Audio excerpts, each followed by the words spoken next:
Shalom, shalom, c'est pour moi un grand privilège de partager encore ces moments avec vous. Je suis vraiment dans la joie de revenir encore vers vous puisque après ce moment, la fois dernière, j'ai eu beaucoup de retours et j'ai béni le Seigneur pour toutes ces femmes qui sont bénies, impactées, mais surtout toutes ces femmes qui s'alignent à cette émission. Vous savez, personnellement, j'ai réalisé et j'ai compris une chose.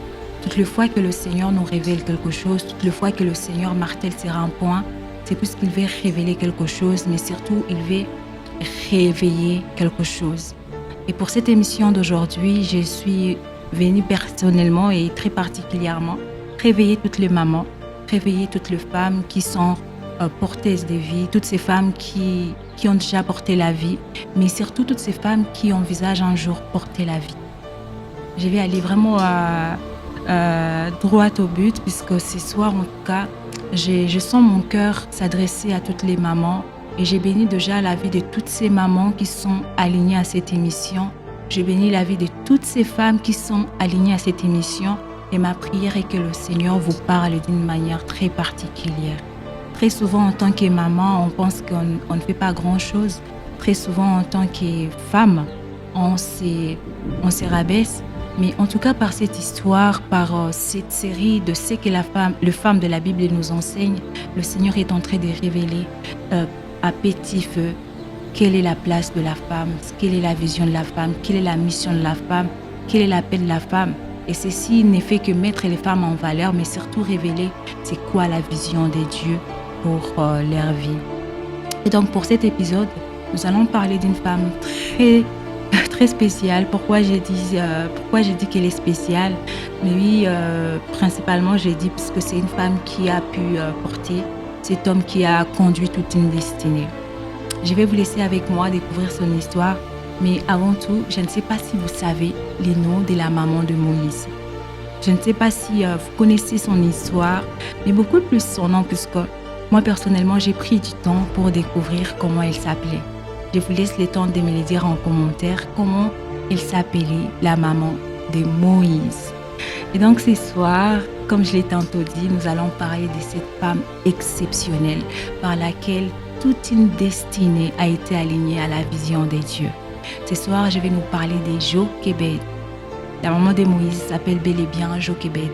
On a très rarement parlé de son histoire, pourtant son histoire reste parmi les histoires phares de l'Ancien Testament, puisque c'est elle qui a porté ces grands hommes qui a pu délivrer son peuple. C'est elle qui a porté cet homme par lequel le Seigneur est passé pour changer, pour ramener la délivrance pour son peuple. Et donc, avec moi, vous allez tout de suite découvrir pourquoi son histoire est tellement intéressante. Mais surtout, je précise que dans Femmes chrétiennes épanouies et bien spécialement dans cette série des enseignements, c'est que les femmes de la Bible nous enseignent, je vais plus aller droit au but. Je vais nous parler de l'essentiel. Je ne vais pas entrer dans les détails de son histoire, mais je vous donne quand même les versets bibliques dans lesquels vous allez trouver son histoire. Donc, écrivez si vous avez de quoi écrire. Son histoire se trouve dans les livres de Exode, chapitre 2, le verset 1er jusqu'au verset 10. Voilà. Si vous voulez découvrir son histoire, Exode, chapitre 2, je m'excuse, du 1er au 10e verset. Et donc, dans ces livres d'Exode, le chapitre 2, nous découvrons l'histoire de cette femme qui a pu montrer le courage, qui a pu montrer la foi, cette femme qui s'est levée et posé l'acte de foi du moment où le peuple était en deuil. Vous allez découvrir avec moi toujours dans cette histoire que c'était une période où Pharaon avait déclaré que tous les enfants, garçons hébreux, soient exécutés. Et dans cette période, cette femme n'a pas pu livrer son fils. Cette femme n'a pas pu se lier, s'adonner à cet décret qui a été lancé. Mais cette femme, elle a gardé son enfant. Cette femme, elle a protégé son enfant pendant 3 mois. Cette femme n'a pas cédé à la pression. Cette femme n'a pas cédé aux tortures. Cette femme n'a pas cédé à cette violence qui a été faite en cette période. Mais cette femme, elle a dû manifester sa foi et elle a protégé son enfant. Mais ce qui est merveilleux dans cette histoire, cette femme n'a pas seulement protégé son enfant, elle a protégé toute une destinée. Alléluia. Elle a protégé toute une destinée. Puisque si cette femme n'a pas pu garder Moïse, si cette femme n'a pas pu garder son enfant, je me demande qu'est-ce qu'auraient été les peuples hébreux après. Qu'est-ce qu'auraient été ces peuples après? Mais j'ai béni le Seigneur parce que Dieu a pu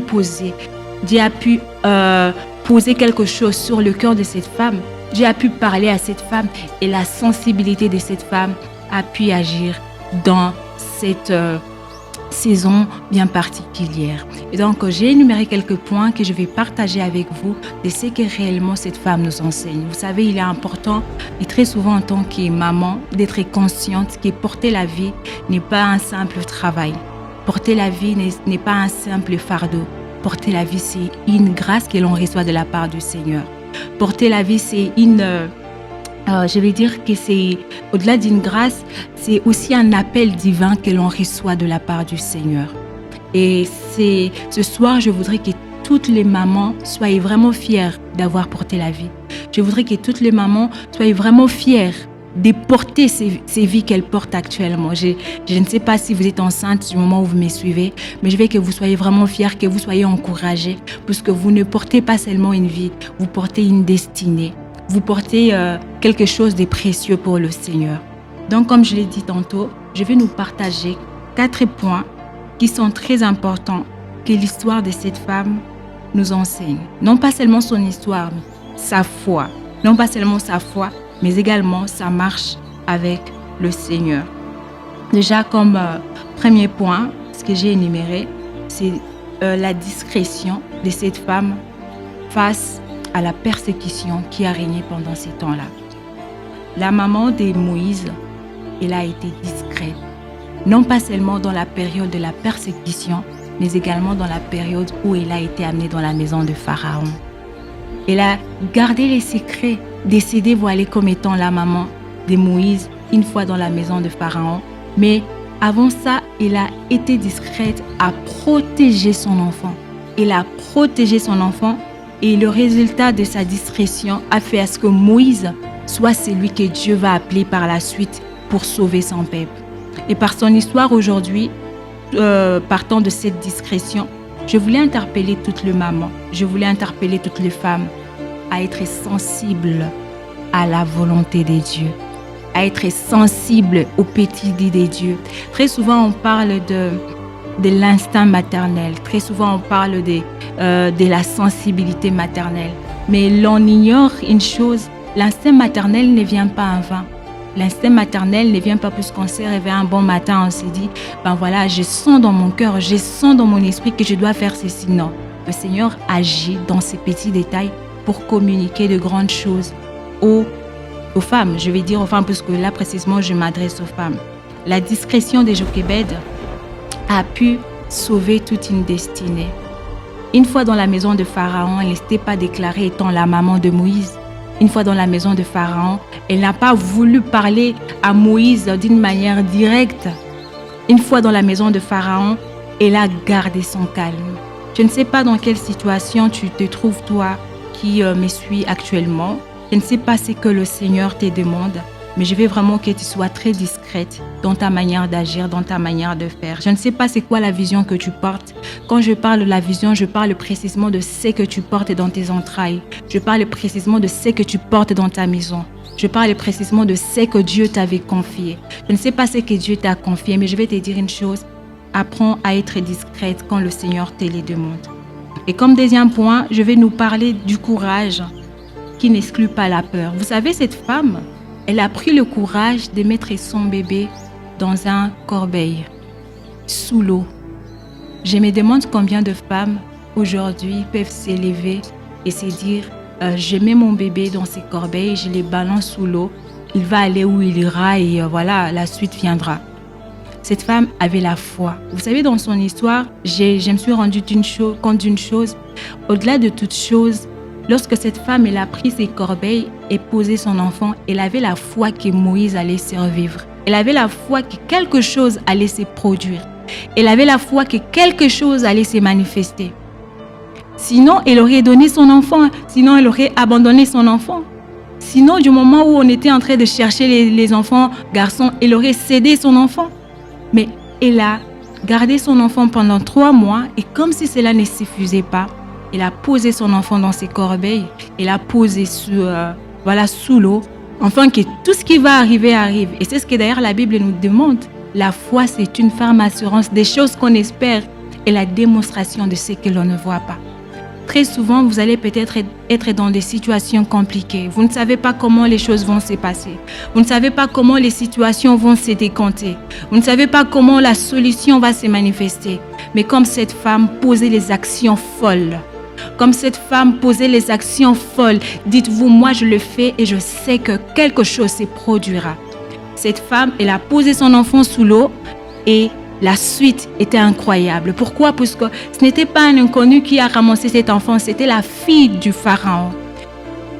Je vais vous amener à imaginer avec moi cette petite histoire. C'est Pharaon qui cherche les enfants pour les tuer. C'est Pharaon qui sème ses troubles autour de ses peuples. Mais c'est bien également la fille de Pharaon qui trouve cet enfant-là. Et ce que j'aime avec cette histoire, cette femme, elle a gardé cet enfant. C'est pour vous dire que très souvent, les situations seront compliquées. Mais laissez Dieu faire. Très souvent, vous n'aurez pas la solution au problème, mais posez les actions de foi. Cette femme, elle a posé cette action de foi et c'était les camps de l'ennemi qui a pu sauver son enfant. C'est les camps de l'ennemi qui a pu sauver son enfant. Donc comme cette femme, en tout cas, je ne sais pas ce qui se passe dans ta vie. Je ne sais pas c'est quoi le trouble qu'il y a autour de toi. Je ne sais pas c'est quoi cette tension qu'il y a autour de toi. Je ne sais pas ce qui se passe réellement dans ta famille, dans ton environnement, dans cette saison que tu traverses. Mais pose les actions de foi. Elle a posé l'action de foi. Cette action était tellement folle et la suite était extraordinaire. Donc comme Jochebed, apprends aussi à poser les actions folles, puisque ce sont ces actions folles-là qui vont déterminer ta foi envers le Seigneur. Amen. Et donc nous sommes toujours dans la suite de cette histoire.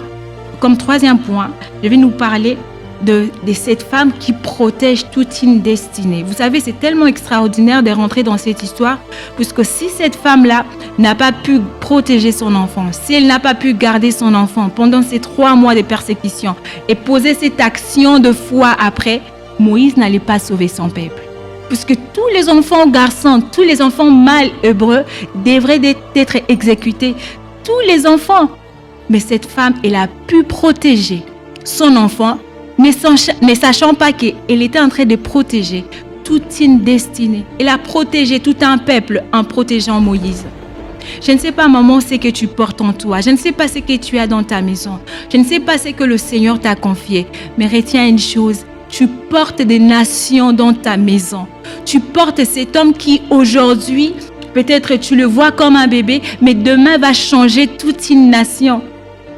Tu portes dans tes entrailles un enfant qui, aux yeux du monde, sera un bébé, sera un enfant comme tous les enfants. Mais c'est cet enfant qui va amener soit le réveil dans sa nation, c'est cet enfant qui va conduire sa nation, c'est cet enfant qui va changer les histoires, qui va changer les choses dans sa nation. Et donc aujourd'hui, je ne veux pas que tu minimises ce que le Seigneur dépose dans tes entrailles. Je ne veux pas que tu minimises ce que le Seigneur te confie. Je ne veux pas que tu minimises cette grâce que le Seigneur est en train de déposer dans ta maison. Reconnais quelque chose. Lorsque le Seigneur t'accorde les enfants, lorsque le Seigneur te donne les enfants, sois aussi sensible de marcher de pair avec la volonté de Dieu. Puisque c'est par toi que le Seigneur va passer pour protéger la destinée de ces enfants-là. C'est par toi que le Seigneur va passer pour protéger la vie de ces enfants-là. Voilà même pourquoi par cette orientation, je vais demander à tous les parents et précisément à toutes les mamans, parce que là, ce soir, je parle aux mamans d'apprendre à prier pour leurs enfants. Vous savez, protéger vos enfants peut avoir plusieurs formes, mais ce soir, je voudrais que vous preniez le temps de prier pour vos enfants, que vous preniez le temps de déclarer les paroles de vie sur vos enfants, que vous preniez le temps de vraiment de protéger. Je ne sais pas de quelle manière le Saint-Esprit va vous orienter pour accomplir cette protection dans la vie de vos enfants, mais vraiment, moi, personnellement, je vous demande de prier pour vos enfants. la destinée de vos enfants est entre vos mains. C'est bizarre de les dire, vous savez, c'est vraiment très bizarre de les dire, mais dans Proverbe, on dit que c'est la femme. C'est la femme qui instruit ses enfants. C'est la femme qui donne l'éducation à ses enfants. C'est la femme qui instruit. Donc, tes enfants vont s'orienter en fonction de ce que tu vas leur donner comme richesse. Et dans cette protection, je ne sais pas la forme qu'elle peut prendre, mais apprends à prier pour tes enfants. Apprends à déclarer les paroles de vie pour tes enfants. Peut-être comme toi, il n'y aura pas un pharaon qui va s'imposer dans ta vie pour venir demander tous les enfants autour de toi. Mais il y aura des pharaons qui vont s'élever dans la vie. Mais pour ces pharaons-là, il va te falloir que tu saches poser les actions de foi, mais surtout de protéger ce que Dieu t'a donné, de protéger ce que Dieu a déposé dans tes entrailles. Vous savez, très personnellement, je suis une jeune maman. Ça fait un moment que j'ai porté la vie et là, je suis autour de vraiment la maternité. Mais j'ai compris une chose très extraordinaire que le Seigneur fait avec les femmes. La sensibilité qu'il nous accorde va au-delà de ce que l'on peut imaginer. Même dans ton sommeil, le Seigneur peut facilement interpeller ta conscience et te dire « Réveille-toi, puisque tu dois être réveillé pour l'enfant. Tu dois faire ceci ou cela. » Je ne pouvais jamais les dire avant de cette manière. Je ne vais pas entrer dans les détails. Je pense que toutes les mamans qui m'écoutent, toutes les mamans qui peut-être vont recevoir ces messages, vont être conscientes de cela. L'instinct maternel, c'est quelque chose de tellement puissant. Mais soyez rassurés d'une chose, c'est vraiment un cadeau que Dieu a déposé dans toutes les femmes. Donc aujourd'hui, ne te dis pas que toi tu es moindre que les autres. Ne te dis pas que toi tu n'as pas à donner. Ne te dis pas que tu as échoué à l'éducation de tes enfants. Ne te dis pas que tu as échoué de préserver la destinée de tes enfants. Non, non, tu as encore le temps de réparer les choses. Tu as encore le temps de remettre les choses en ordre. Mais très précisément ce soir, protège la destinée de tes enfants. Tu ne sais pas ce que tu portes. Tu ne sais pas ce que portent ces enfants-là. Tu ne sais pas ce que ces enfants-là vont devenir. Mais toi, la meilleure des choses à faire, c'est de vraiment les préserver. Et comment tu vas les préserver? Dans la parole de Dieu. Les préserver dans la vision de Dieu. Et comment t'aligner à la vision de Dieu? Ce n'est qu'en restant sensible à la volonté de Dieu, à la manière de parler de Dieu, à la manière de faire de Dieu. Puisque c'est Dieu qui t'a donné la grâce de porter cet enfant pendant les 9 mois. C'est lui qui te donnera encore la grâce, la maturité, la sagesse de le porter, de les protéger, mais de surtout l'imprégner les bonnes valeurs pendant ces temps que tu vivras avec cet enfant-là. Et comme 4e point, c'est d'ailleurs le dernier point que l'histoire de Jécobède nous enseigne, cette femme, elle nous apprend à confier nos enfants dans la puissance de Dieu. Au fait, cette femme, elle n'a pas seulement compris qu'il était important de déposer son enfant sous l'eau. Dans son histoire, vous allez remarquer Myriam. Myriam qui est la grande sœur de Moïse, pour ceux qui ne savaient pas. Moïse avait son frère qui s'appelait Aaron, mais il y avait aussi sa sœur qui s'appelait Myriam. Mais lorsqu'elle a déposé l'enfant sous l'eau, elle a demandé à Myriam de suivre l'enfant jusqu'à voir là où l'enfant va atterrir. Vous savez, il est important de ne pas rester seulement au-dessus de l'eau, mais de descendre dans la profondeur. Par moments, le Seigneur va vous parler des petites choses. Par moments, le Seigneur va vous éveiller par rapport à de petites choses. Mais il est important pour vous en tant que maman de descendre encore dans la profondeur afin de découvrir ce que le Seigneur veut vraiment pour vos enfants. Vous savez, il y a beaucoup de personnes qui ont désorienté leurs enfants à cause de l'impatience. Moi, personnellement, je l'ai vécu ici à la maison avec mon bébé. Par moments, quand il était encore tout petit, j'étais pressée que quelque chose se passe. J'étais pressée que quelque chose arrive. Mais il n'y a pas longtemps ici que j'ai compris qu'il fallait partir jour après jour, quelque chose s'est passé. Et c'est quelque chose que cette femme a pu faire. Elle ne s'était pas arrêtée seulement à déposer son enfant. Elle est partie jusqu'à la destination pour se rassurer que son enfant était bel et bien déposé quelque part. Donc ne reste pas seulement à voir tes enfants grandir, rentre dans le détail. Regarde l'environnement dans lequel tes enfants grandissent. Regarde l'entourage de tes enfants et dis-toi, ça revient de ma responsabilité en tant que parent. Ça revient de ma responsabilité en tant que maman de poser les actions. De poser non pas seulement les actions de foi, mais de poser les actions de puissance. Puisque plus tu vas t'élever, plus tu vas voir les choses dans la grandeur, plus tes enfants aussi vont aller de gloire en gloire. Plus tu vas poser les actions de foi, plus tes enfants seront couverts de puissance. Plus tu vas t'élever avec détermination, plus tes enfants vont subir ce que tu seras en train d'imprégner, ce que tu seras en train d'implanter dans leur vie. Donc comme toi aujourd'hui en tout cas, je vais te demander de ne pas seulement poser cet enfant, mais de faire la suite, mais de faire le suivi de ces enfants-là. De ne pas seulement donner la vie à ces enfants, mais de regarder la suite et la continuité de ces enfants-là. Et donc aujourd'hui, je viens encourager toutes ces mamans. Tu es là. Peut-être tu te dis, non, moi je ne peux pas, moi j'ai déjà raté. Peut-être tu vas te dire, moi je ne suis appelée à rien faire. Peut-être tu te dis, c'est quoi réellement ma mission à moi? Mais je viens te rappeler une chose. Tes entrailles ont porté la vie. Et tes entrailles ont porté une destinée. Et tes entrailles continuent de porter une destinée.